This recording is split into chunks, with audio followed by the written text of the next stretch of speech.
Hello everybody, this is City Scrapper. Thank you so much for joining me on my channel. Today I have kind of a different type of process video for you.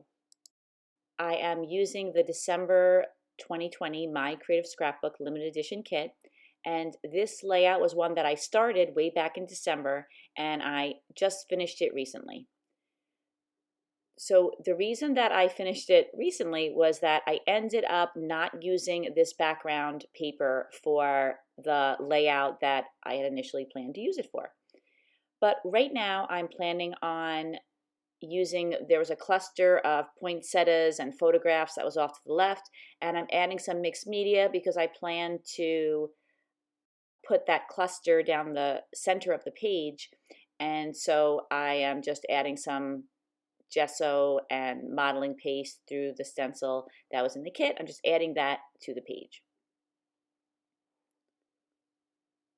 And I really love this stencil. I was really excited when I saw this stencil. It has a kind of a cool like star in the middle almost, and I thought it was perfect for Christmas. So right now I'm perfectly happy with what I'm doing. I'm adding some white splatters to the background, and the modeling paste that I use, it's a little different than just the regular modeling paste. This is a Heidi Swapp metallic texture paste. And what's different is that it's a little bit more translucent. It's not so opaque as the regular modeling paste that you get in the jar that's white. So here you could see this is what I had planned to put in the center. So I decided to put some stars on the background.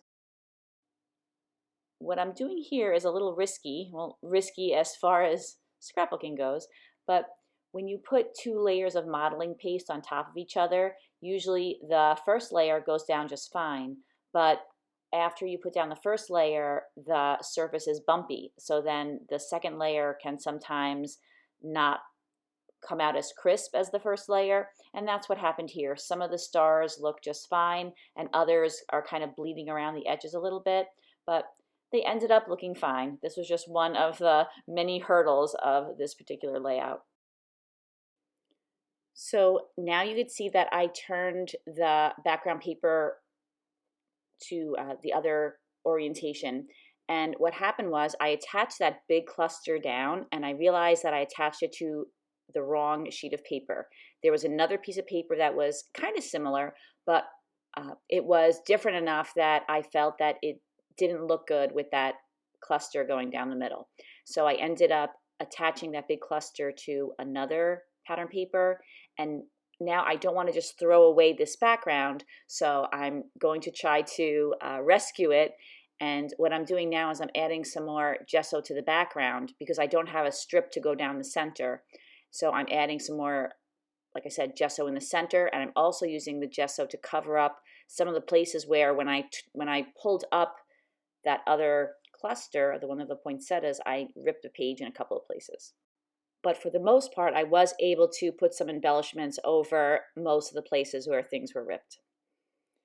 So you saw there that I was inking the edges of those trees. I had made those trees for a different layout, and I will put the link to the video where I made those trees. I'll put that in the description box in case you want to see how to make the trees, but it's really very simple. I cut out triangles, and then I ripped one side of some strips of pattern paper, and I layered them with the torn side down, and I just layered them from bottom to top, and then I just cut off the excess along the edge of the triangles, and I had some trees, and then you just saw how I was inking the edges.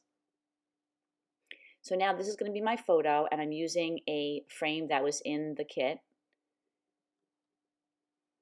And I have to cut out a lot of this footage because I arranged and rearranged these trees just a countless number of times.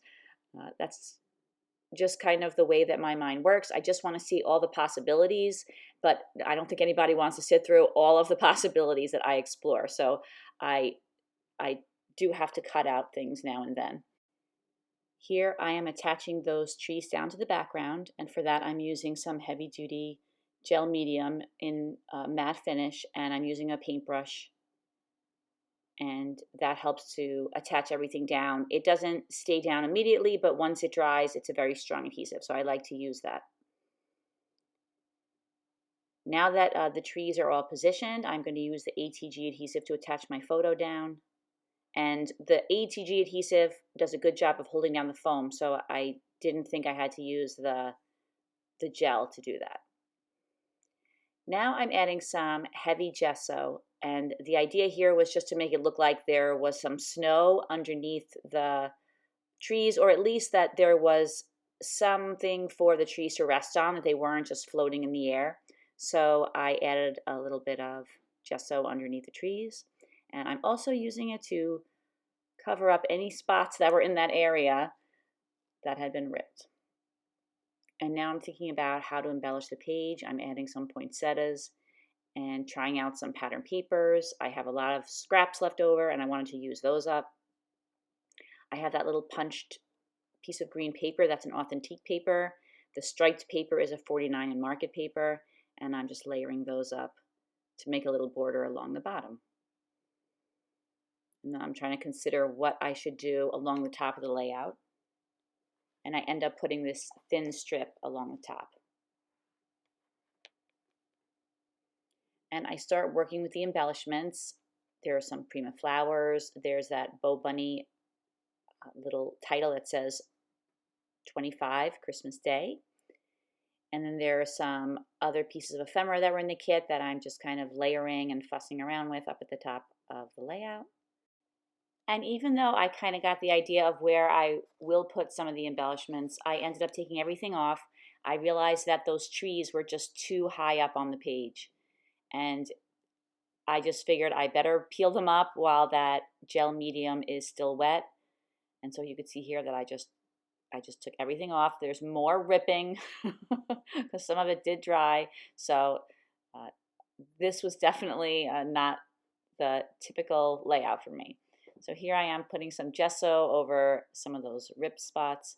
What had happened was I was thinking if I put those trees up toward the top, I would cover up some of the rips. But then I thought I really don't want to destroy the composition of the page, just to cover up a few little spots where there are the paper is ripped, and I could probably use something else to cover them up.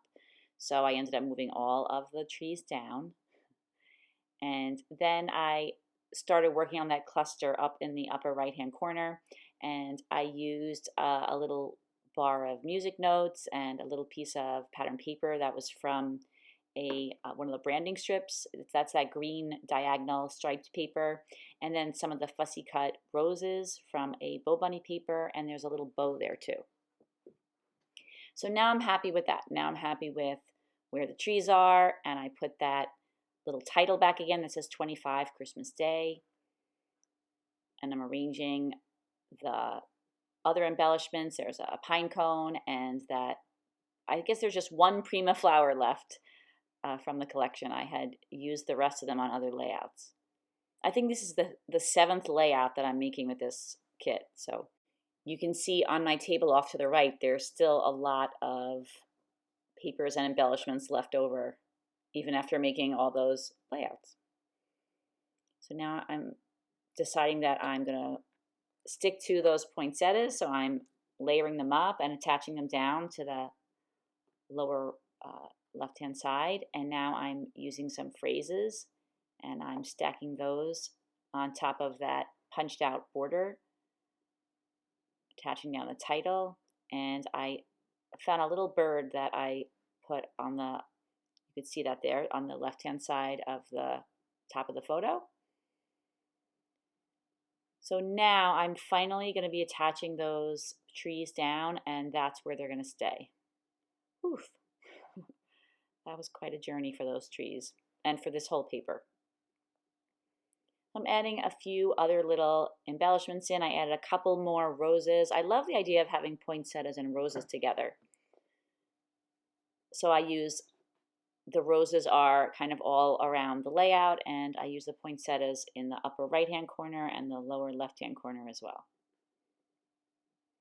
So now I've decided that I'm going to embellish these little trees with some pearls. I did that on the other layout, and I liked the way it looked. So I put a bunch of different colors on the tops of the trees. I do end up switching those out though, and I use 4 different colors of pearls of all different sizes actually on the trees. So there are 2 different colors of red and 2 different colors of green. I don't include all of the footage of me attaching the pearls to the trees. There was a lot of it, and I did spend a considerable amount of time adding these little pearls and moving them around. But I did try to put the smaller pearls on the top and the medium ones in the center, and then the large ones toward the bottom, as a general rule. Here I'm putting down those bright red pearls, and those pearls are from Queen and Company. The other 3 colors, the really dark red and then that bright green and the darker green, I'm not sure exactly where I got those. I'm guessing they were probably from those bins in the front of Michael's, but I'm not really sure. Whenever I see pearls or jewels at a good price, I always pick them up. It doesn't matter what color they are, because I know I'll end up needing all the colors at some point.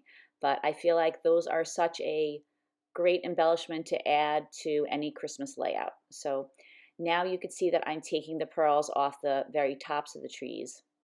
I decided that it might be a little bit too much to have pearls on the top and then also all over the trees as well. So I decided that I was just going to use this little piece of gold foil paper and some punches that I had in my stash and punch out some stars and use those on the tops of the trees. So I use a couple of different punches. This punch is like a star confetti punch, and so I was able to punch out some smaller stars. And I'm sorry that the layout is off camera, but I do pull it down in a moment. You could just see here that I'm punching out a number of different sizes using a number of different punches. And I really like that particular piece of paper. I feel like it's a really good color gold. It's nice and shiny, but it's not too blinding. Now I'm just gluing down all those little stars, and I like the way that those stars look a little bit different than the pearls. I feel like that was a better choice. And I'm using some gel glue. It's Elmer's gel glue. I really like it because it dries crystal clear. This photo is of my older daughter, and of course, it's a Christmas photo. She had just gotten a gift, and she looks so happy. I've lately been trying to get away from taking a picture of my children every single time they open a gift, but I like this picture. I feel like some of those pictures are there's just too many of them, but I liked this one.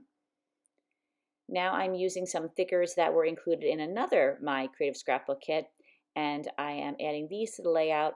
First, I'm just dulling down the gold luster a little bit. I just put some metallic luster made by Deco Art in Gold Rush.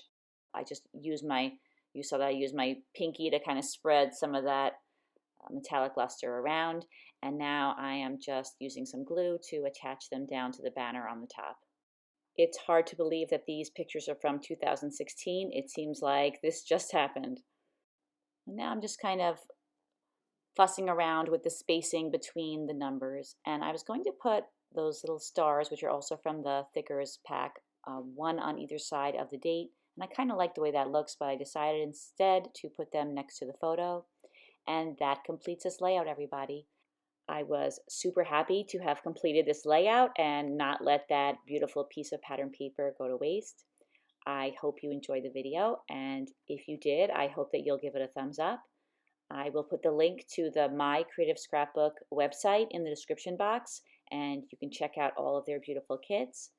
I hope that everybody has a fantastic day, and I hope to see you again soon. Take care, everybody. Bye-bye.